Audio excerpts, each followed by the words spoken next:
दीवानगी प्यार और जुनून चैप्टर 9 to 10।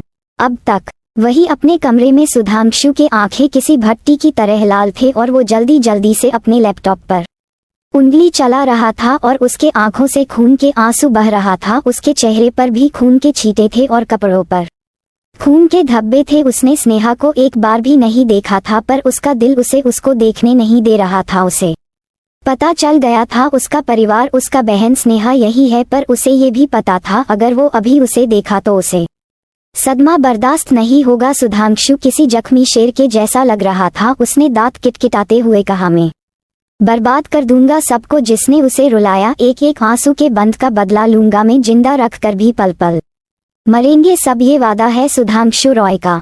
अब आगे। अगली सुबह आदित्य का नींद खुलता है। वो देखता है स्नेहा सो रही थी। आदित्य उसे ठीक से सुलाता है और उसके इर्द गिर्द तकिया रख देता है। वो बाथरूम में जाकर ठंडा पानी का शावर ऑन कर देता है और बाथरूम के दीवार पर हाथ से सपोर्ट लेकर खड़ा हो जाता है। उसके आंखें लाल थे जैसे मानो उनमें खून उतर आए थे। तभी रूम में एक शख्स आया। वो शख्स स्नेहा के पास आकर खड़ा हो गया और उसे देखते ही देखते वो धाम से जामिन पर बैठ गया। ऐसा लगता था उसके पैर उसका साथ नहीं दे रहे हैं। वो हल्के हाथों से स्नेहा का चेहरा छूने लगा और उसके आंखों से आंसू बह गए। उसने उसके सिर को चूम लिया और रूंधे हुए गले से कहा, मुझे माफ कर दो बच्चा, मैं इतना कुछ करके भी तुम्हें नहीं बचा सका। उन लोगों ने तुम्हें ढूंढ ही लिया, सॉरी। इतना कहकर वो और भी ज्यादा रोने लगा। फिर उसने जल्दी से अपने आप को संभाला और स्नेहा के सिर को सहलाने लगा और बेहद खतरनाक लहजे में कहा, लेकिन तुम फिक्र मत करो, तुम्हारा भाई उन सबको जीते जी मार देगा। खून के आंसू रुलाऊंगा सबको, तुम्हारी कसम। तभी कोई पीछे से उसके कंधे पर हाथ रखता है तो वो थोड़ा चौंक जाता है। आदित्य जो उसके बातें सुन चुका था, उसने थोड़ा हैरान होकर कहा, सुधांशु। सुधांशु ने जल्दी से अपने आंसू पोंछे और अपना सिर हाँ में हिला दिया। आदित्य ने उसे सहारा देकर खड़ा किया और उसे कोच पर बिठाया क्योंकि सुधांशु ठीक से चल नहीं पा रहा था। आदित्य ने सार्कास्टिकली पूछा, सुधांशु रॉय? सुधांशु ने अपना सिर हाँ में हिला दिया और धीरे से कहा, मिस्टर रायजादा, आई नो तुम सब लोग मुझे और हमारे परिवार से नफरत करते हो। मैं तुम्हें ये नहीं कहूंगा कि हमसे नफरत मत करो। मैं अपने सफाई में कुछ नहीं कहूंगा, सिर्फ इतना कहूंगा कि स्नेहा मासूम है और निर्दोष है, उसके साथ गलत मत करना। आदित्य ने अपना सिर हाँ में हिला दिया और कहा, लेकिन तुम इतने दिन थे कहा। सुधांशु ने कहा, सब कुछ बताऊंगा, लेकिन पहले मेरे बहन के साथ गलत करने वालों को बर्बाद करूंगा। आदित्य ने कहा, मुझे जानना है प्रताप उसे ऐसे उठाकर क्यों ले गया और उसे क्यों टॉर्चर किया। सुधांशु ने कहा, सब कहूंगा, पर सबके सामने। आदित्य ने हाँ में सिर हिला दिया। थोड़ी देर बाद वो सब लोग ब्रेकफास्ट करने आ गए। ब्रेकफास्ट टेबल पर किसी ने कोई बात नहीं किया, पर कुछ रिश्तेदार भी थे जो अपने आप में खुसुर फुसूर कर रहे थे। आदित्य ने खाना खाने के बाद आदित्य ने कहा, पापा, चाचा, दादाजी, कुछ अथर्व, सब स्टडी रूम में आइए। इतना कहकर आदित्य वहां से उठ गया और सुधांशु को भी आने का इशारा करके चला गया। थोड़ी देर में सब लोग स्टडी रूम में थे। सुधांशु सोफे पर बैठा था, उसका सिर झुका था, इसीलिए उसका चेहरा नहीं देखा जा रहा था। आदित्य भी उसके पास बैठा था। धीरे धीरे आदित्य के पापा, चाचा, दादाजी, कुशवीर, धीराज, शौर्य, अथर्व, कुशाग्र, यांश, वंश सब लोग आ गए थे। आदित्य ने सुधांशु के सामने एक गिलास पानी रख दिया और कहा, सुधांशु, सब कुछ शुरू से बताओ। सुधांशु के जिक्र से ही दादाजी उसे घिन से देखते हुए कहा, तुम स्नेहशीष के बेटे हो। रमेश जी ने कहा, फिर से क्यों आई हो? हाँ, फिर से किसे छीनने आए हो? हमारी खुशी तो तुम लोगों ने बर्बाद कर दिया है। तभी वंश ने उनके कंधों पर हाथ रखकर कहा, डैड काम डाउन। सुधांशु ने सबको एक एक बार देखा। उसके आंखें इसके पिता के तरह ही खटानक थे, पर उनमें अब नमी थी। सुधांशु ने ठंडे लहजे में कहा, ना मैं कुछ छीनने आया हूँ, ना मेरे परिवार ने आप लोगों से कुछ छीना था, बल्कि हमारे मुंह बोले अपनों ने ही मेरे और मेरे बहन से हमारा बचपन छीन लिया, हमारे माता पिता को मार डाला। सुधांशु के आंखें हद से ज्यादा लाल थे। अशोक जी ने हैरानी से कहा, तुम ये क्या कह रहे हो? स्नेहशीष को किसने मारा? आदित्य ने सुधांशु के कंधे पर हाथ रखकर कहा, सब कुछ बताओ छोटे पापा के जाने के वक्त से। सुधांशु ने एक गहरी सांस लिया और कहने लगा, अंकल और पापा दोस्त थे, पापा के सक्सेस से हमेशा से ही आशीष रॉय जलते थे। वो एक घटिया आदमी थे। उन्होंने शादीशुदा होने के बावजूद भी अफेयर चलाया और आलोक पैदा हो गया। दादाजी ने सारी की सारी प्रॉपर्टी पापा के नाम कर दिया। आशीष रॉय ने बहुत कोशिश किया लेकिन वो नाकामयाब हो रहे थे। पापा को समझ आ गया था कोई अनहोनी होने वाला है। उन्होंने जायदाद को मेरे और स्नेहा के बीच बांट दिया और कुछ कंडीशंस लगा दिया जिससे हम दोनों काबिल होने तक हम दोनों सही सलामत रहे, लेकिन किस्मत को कुछ और ही मंजूर था। सुधांशु के आंखों के कोने से एक बूंद आंसू लुढ़क गया। कुश पैनिक कर रहा था। कुगरा उसके गर्दन को सहला रहा था और अथर्व उसके हाथ के एक्यूपंक्चर पॉइंट को दबा रहा था। अथर्व ने पूछा, उस दिन बाबा के साथ क्या हुआ था? सुधांशु ने अपने आंसू साफ किया और कहा, हम लोग हर बार के तरह घूमने गए थे मनाली, लेकिन उस बार आप में से कोई नहीं था। हम लोगों ने बहुत कुछ सोचा था लेकिन हमें क्या मालूम था वही लोगों का एक साथ हमारी जिंदगी का आखिरी ट्रिप होगा। आदित्य के जबड़े कस गए। उसने कहा, क्या हुआ था उस दिन? सुधांशी के हाथ के मुठिया कस गई और वो कहने लगा, हम लोग घूमने जाने वाले थे। शाम को सब बड़े हॉल में बैठे चाय नाश्ता कर रहे थे। स्नेहा के साथ में खेल रहा था। तभी जनक हमला हुआ। मैं स्नेहा को लेकर वही सोफे के पीछे छिप गया। हमलावर सारे के सारे मर चुके थे, लेकिन तभी वहां पर आशीष रॉय आ गया और उसने पापा पर बंदूक चला दिया। इतना जल्दी हुआ कि पापा को कुछ समझ नहीं आया। तभी अंकल पीछे से आए और उनके सामने खड़े हो गए और सारे गोलियां अपने ऊपर ले लिया और वही अपनी जान दे दिए। सुधांशु के आंखों से आंसू बह जाते हैं। सबके आंखें नम हो गई थी। फिर से एक बार आदर्श जी के दर्दनायक मौत को याद करके धीराज ने पूछा, फिर तुम्हारा और स्नेहा का क्या हुआ? सुधांशु ने कड़वी मुस्कान के साथ कहा, उस दिन ही हम लोग वहां से चले गए क्योंकि पापा को डर था हमें कुछ ना हो जाए। उन्होंने हमें नंदिनी बुआ के घर छोड़ने का फैसला किया और हमें वहां भेज दिया असम में, और वो लोग दूसरी कार में थे। असम पहुंचते पहुंचते हमें पता चला मेरे माँ पापा चले गए हैं। सुधांशु थोड़ी देर चुप रहा, फिर कहा, बुआ के घर भी 1-2 साल गुजार गए, ज्यादा दिक्कत नहीं था। फिर इन लोगों ने मुझे जबरदस्ती बाहर भेज दिया और धीरे धीरे सारे कनेक्शन तोड़ दिए। शौर्य ने कहा, तो फिर स्नेहा दिल्ली कैसे आई? सुधांशु ने कहा, वो तो मुझे भी नहीं पता, लेकिन बुआ के साथ जब आखिरी बार बात हुआ था तब उन्होंने कहा था स्नेहा किसी लड़के के चक्कर में भाग गई है घर से, और उन्होंने मुझसे भी सारे रिश्ते तोड़ दिए। पर मैं श्योर हूँ कुछ तो ऐसा राज है जो सिर्फ उसे ही पता है। सबको स्नेहा के लिए बुरा लगा। कुश को अब पछतावा हो रहा था।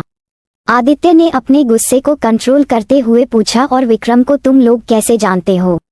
आदित्य के सवाल पर सुधांशु की आंखें गहरी हो गई। उसने एक एक शब्द को चबाते हुए कहा, मैं आलोक विक्रम एक स्कूल में थे। स्नेहा को उसने मेरे साथ देखा था और मुझे उसका हाथ मांगा था। कहा था बड़ा होने के बाद वो उससे ही शादी करेगा, लेकिन उसकी सोच बहुत घटिया था और उसका कैरेक्टर भी। उसने उस छोटी बच्ची पर गंदी नजर डाला था। मैंने उसे धमकी दिया लेकिन वो स्नेहा के पीछे पर गया। मैंने स्नेहा के सारे इन्फॉर्मेशन को छिपा दिया था। बाद में मुझे पता चला आलोक ने विक्रम के साथ सौदा किया है। आलोक विक्रम की मदद करेगा स्नेहा को पाने में, और बदले में उसे स्नेहा का प्रॉपर्टी चाहिए। इतना कहकर उसने गटागट एक ग्लास पानी पी लिया।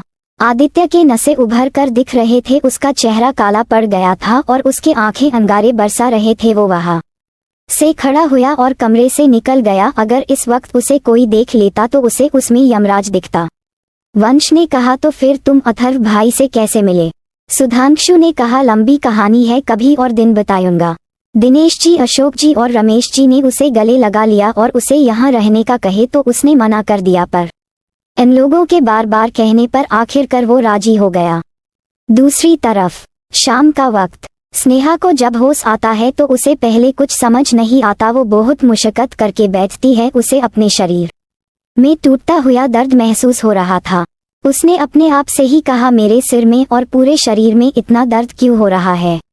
वो लड़खड़ाते हुए ड्रेसिंग मिरर के सामने आई। वो खुद को आदित्य के शर्ट में देखकर हैरान हो गई।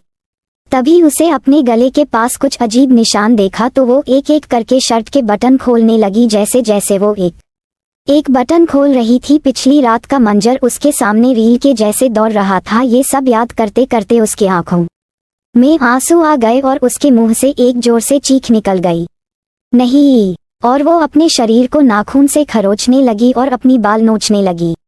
उसकी कमरे का दरवाजा खुला था जिससे उसकी आवाज बाहर आ गई। उसकी ये दर्दनाक चीख सुनकर सब लोग उस तरफ दौड़ पड़े। आदित्य जो टेरेस पर जा रहा था वो जल्दी से अपने रूम की तरफ भागा। आदित्य जब रूम में पहुंचा वो दंग रह गया। उसने जोर से कहा, बीवी क्या कर रही हो, और वो रूम के अंदर भागा। स्नेहा अपने शरीर में बने निशानों को नाखून से खरोच रही थी जिससे खून बह रहा था और वो बेतहाशा चीखे जा रही थी। आदित्य को अपने दिल में कुछ चुभता हुआ महसूस हुआ। उससे स्नेहा का ये हाल देखा नहीं जा रहा था।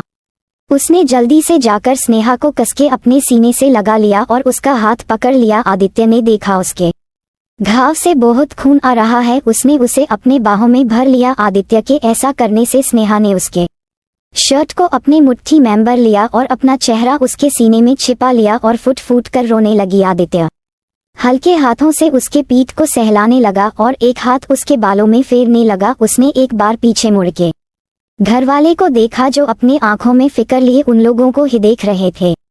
शिवी ने दरवाजा बंद कर दिया और सब वहां से चले गए। आदित्य स्नेहा को रोने दे रहा था ताकि वो हल्का महसूस करे, लेकिन जब उसने देखा स्नेहा चुप होने का नाम ही नहीं ले रही है तो वो धीरे से उसे अलग हुआ और उसके चेहरे को हथेलियों में भर लिया और बहुत प्यार से उसके सिर को चूम लिया। आए उसके गाल को अपने एक हाथ से सहलाते हुए पूछा, तुम रो क्यों रही हो?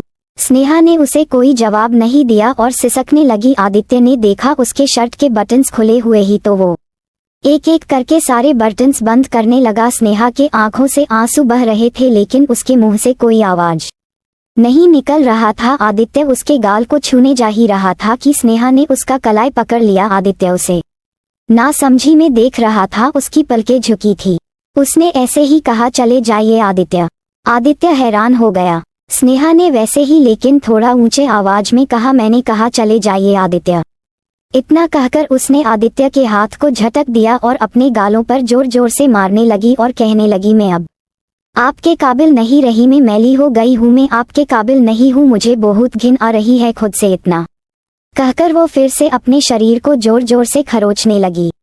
आदित्य का तो दिमाग का काम करना ही बंद हो गया था। स्नेहा को ऐसे पागलों जैसे बिहेव करता देखकर आदित्य ने उसे कसके गले लगा लिया और उसके गर्दन को सहलाने लगा। स्नेहा अभी भी वही सब कह रही थी। उसने उसे खुद से दूर करना चाहा पर आदित्य ने उसे और कसकर गले लगा लिया। स्नेहा अब सिसक रही थी। उसने आदित्य से कहा, क्यों मेरे साथ ही ऐसा होता है? क्यों सब मुझे ही गंदी नजर से देखते हैं? क्यों आप कहते हो मैं सुंदर हूँ? क्या ये कोई गुनाह है? आदित्य ने उसके पीठ को सहलाते हुए ही कहा, नहीं बीवी, सुंदर होना गुनाह नहीं है जी, उसे गंदी नजर से देखते हैं वो लोग गुनहगार है। बीवी तुम ज्यादा मत सोचो, अब उसे सजा देना मेरा काम है।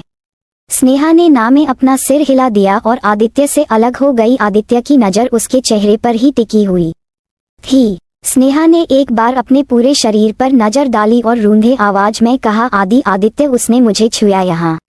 इतना कहकर उसने आदित्य का हाथ अपने उभार पर रख दिया। यहाँ भी उसने आदित्य के हाथ अपने प्राइवेट पार्ट्स पर रख दिए। आदित्य की आंखें गहरी हो गई। उसने आदित्य से कहा, आप चले जाइए, मुझे अकेला छोड़ दीजिए। इतना कहकर उसने अपने हाथ जोड़ लिए। आदित्य ने एक गहरी सांस लिया और उसे किसी बच्चे की तरह अपने गोद में उठा लिया। उसके पैर आदित्य के कमर के इर्द गिर्द लपेटे थे। आदित्य उसे लेकर बिस्तर पर बैठ गया। आदित्य ने बड़े प्यार से उसे बुलाया, बीवी। स्नेहा ने उसके गर्दन से अपना चेहरा निकाला और आदित्य को देखने लगी। स्नेहा के आंखों में आंसू थे और उसके आंखें लाल थी। स्नेहा का पूरा शरीर कांप रहा था। आदित्य ने पहले उसके सिर को चूमा, फिर उसके आंखों को, फिर उसके गालों को और आखिर में उसने अपना होठ उसके होठों पर रख दिया और उसे जेंटली किस करने लगा। स्नेहा पहले उससे आजाद होने की कोशिश करने लगी पर जब उसने देखा वो उसे नहीं छोड़ रहा तो उसने थक हार कर सरेंडर कर दिया। आदित्य अपने किस के जरिए अपना परवाह, अपना फिक्र, प्यार जाता रहा था। स्नेहा भी उसका साथ देने लगी। स्नेहा का साथ पाकर आदित्य का किस और भी गहरा हो गया। ये पहली बार था जब स्नेहा ने उसके किस का रिस्पॉन्स किया था। करीब 15 मिनट बाद आदित्य ने उसे छोड़ा। स्नेहा गहरी गहरी सांस ले रही थी। उसके होठ सूज गए थे और चेरी जैसे लग रहे थे। उसके पलकें झुकी थी। थोड़ी देर बाद आदित्य की गर्म सांसें उसे अपने गले पर महसूस हुआ। आदित्य उसके घाव पर जेंटली किस कर रहा था।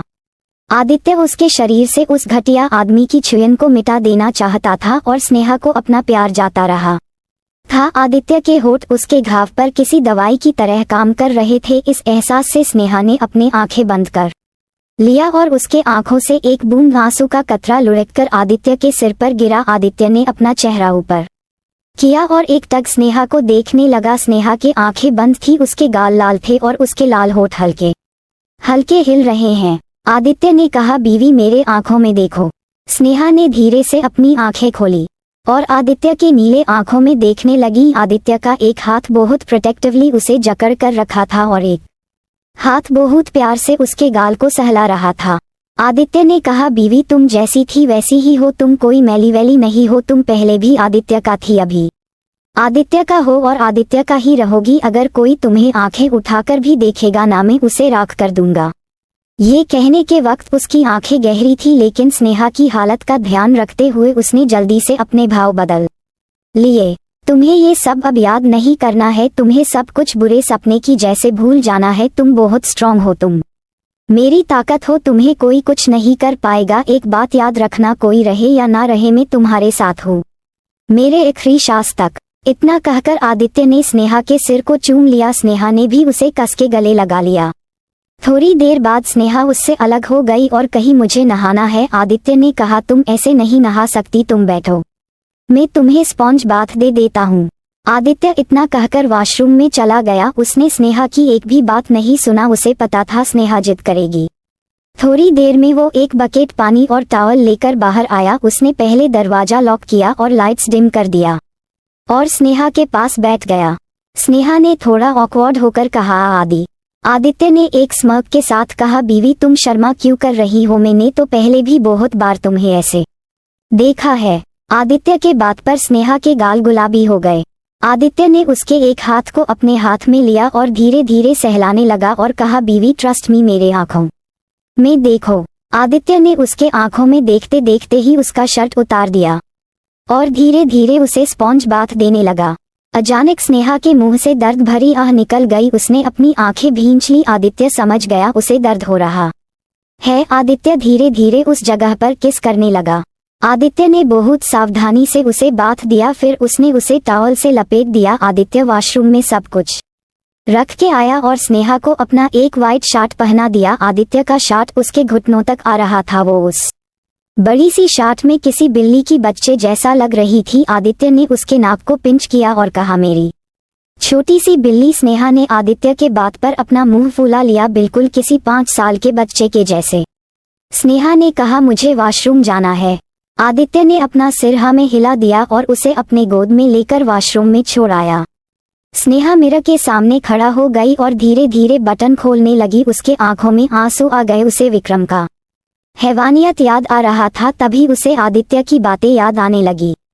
तुम्हें ये सब अब याद नहीं करना है, तुम्हें सब कुछ बुरे सपने की जैसे भूल जाना है। तुम बहुत स्ट्रांग हो, तुम मेरी ताकत हो, तुम्हें कोई कुछ नहीं कर पाएगा। एक बात याद रखना, कोई रहे या ना रहे, मैं तुम्हारे साथ हूँ मेरे आखिरी सांस तक। तभी उसे बाहर से आदित्य की आवाज आई जो उसे बुला रहा था। स्नेहा ने जल्दी से अपने ऐसी पोछे और अपना काम करके बाहर आ गई। आदित्य ने फिर से उसे अपने गोद में उठा लिया। स्नेहा ने धीरे से कहा, मुझे भूख लगी है। आदित्य ने मुस्कुराकर कहा, ठीक है तुम बैठो, मैं तुम्हारे लिए खाना लाता हूँ। वो जाने के लिए मुड़ा ही था कि स्नेहा ने उसका हाथ पकड़ लिया और अपना सिर नामे हिलाने लगी। आदित्य ने उसको वैसे ही गोद में लेकर बाहर जाने लगा तो स्नेहा ने हिचकिचाकर कहा, बाहर सब होंगे। आदित्य ने उसके नाक पर किस किया और कहा, सब सो गए हैं। आदित्य उसे लेकर किचन में आया और कैबिनेट पर बैठा दिया और कहा, तो महारानी जी, बांदा आपके सेवा में हाजिर है, तो क्या खाएंगी आप। स्नेहा ने आदित्य के नौटंकी पर हंस दिया और उसके गले में बाहें लपेट कर कहा, तो महाराजा जी मुझे खाना है पास्ता। आदित्य ने उसके होठों पर एक पैक दिया और पास्ता बनाने लगा। थोड़ी देर में आदित्य ने स्नेहा के सामने एक कटोरी सूप रख दिया। स्नेहा ने मुंह बनाकर उसे देखा तो आदित्य ने कहा, पहले ये खाना पड़ेगा फिर पास्ता मिलेगा। स्नेहा ने नाक फुलाकर कहा, तो फिर मुझे नहीं खाना। आदित्य ने एक डेविल स्मर्क के साथ कहा, ठीक है। इतना कहकर उसने स्विफ्टली स्नेहा के दोनों पैरों के बीच खड़ा हो गया और उसके ऊपर झुक गया। स्नेहा की आंखें बाहर आने को थी। उसने हकलाकर कहा, आदित्य का कोई आ जाएगा। आदित्य ने उसके होठों पर उंगली रख दी और डीप वॉइस में कहा, कोई नहीं आएगा। उसने एक स्पून सूप अच्छे से फूंक मार के स्नेहा के सामने मुंह कर सामने किया। स्नेहा ने अपने होठों को दांतों तले दबा लिया। आदित्य ने उसके कान में हस्की वॉइस में कहा, ओके बीवी, इज यू विश। इतना कहकर उसने उसके कान को किस कर लिया।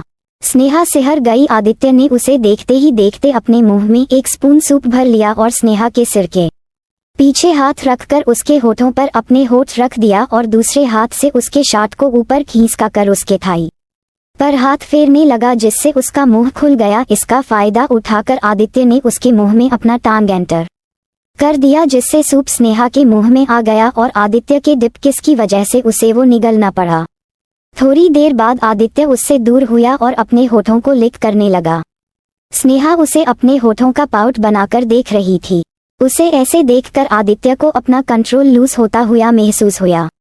आदित्य ने अपने मन में कहा, ये लड़की बिना कुछ किए ही मुझे सेड्यूस कर रही है। आदित्य को जब महसूस हुआ स्नेहा अभी भी उसे ही घूर रही है, तो उसने आंखें छोटी करके उसे कहा, बीवी तुम खा ही हो या फिर। इतना कहकर आदित्य अपना हाथ उसके इनर थाइस की तरफ ले जाने लगा, जिसे महसूस करके स्नेहा के सांस थम गई। उसने जल्दी से आदित्य के हाथ को पकड़ लिया और खिसियानी मुस्कान के साथ कहा, मैं खा रही हूँ मैं। आदित्य ने अपने हाथ को उसके थाइस पर चलते हुए कहा, गुड फॉर यू बीवी। स्नेहा ने मुंह बनाकर सूप पी लिया। फिर आदित्य ने उसे पास्ता दिया। वो मजे से पास्ता खा रही थी। उसके होठों के किनारे पर थोड़ा सा पास्ता लग गया। आदित्य ने उसे अपने अंगूठे से साफ कर दिया। आदित्य का गला सूख रहा था। उसने बड़ी मासूमियत से कहा, बीवी मुझे भी भूख लगी है। स्नेहा ने इनोसेंटली उसे एक स्पॉन पास्ता बड़ा दिया। आदित्य ने उसके हाथ से चम्मच ले लिया और स्नेहा के मुंह में भर के कहा, ऐसे नहीं खिलाते। स्नेहा ना समझी में उसे देखने लगी। आदित्य ने उसके होठों पर अपने होठ रख दिया और उसे किस करने लगा, जिससे स्नेहा के मुंह का पास्ता आदित्य के मुंह में भी आ गया। उन दोनों के होठ आपस में घुल गए थे। आज स्नेहा भी आदित्य को रिस्पॉन्स कर रही थी, जिससे आदित्य भी और पैशनेट हो गया था। थोड़ी देर बाद आदित्य ने उसे छोड़ा और उसने स्नेहा के सिर से अपना सिर टिका लिया। दोनों के सांसें आपस में घुल रहे थे। दोनों के नाक एक दूसरे से टकरा रहे थे। आदित्य का एक हाथ स्नेहा के कमर पर थे और दूसरा उसके गर्दन पर। वो अभी भी उसके पैरों के बीच खड़ा था। स्नेहा ने आदित्य के कंधे पर मारकर कहा, कितने बेशरम हो गए हो आप। आदित्य ने उसके गालों पर किस किया और कहा, सिर्फ तुम्हारे साथ ही बेशर्मी करता हूँ।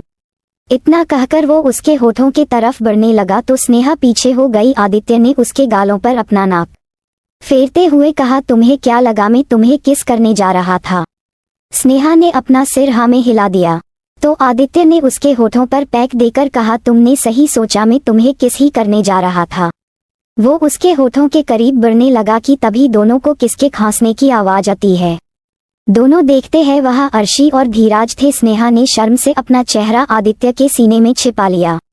अर्शी ने मुस्कुराकर कहा, राज लगता है हमने रोमांस में खलल डाल दिया। राज ने भी मुस्कुराकर कहा, हाँ, और अब लगता है सब कुछ ठीक हो गया है। आदित्य ने अपना सिर हाँ में हिला दिया। अर्शी किचन में जाकर 2 कप नूडल्स उठा लिया और उन दोनों से कहा, good night, enjoy your romance. इतना कहकर वो दोनों रूम में चले गए।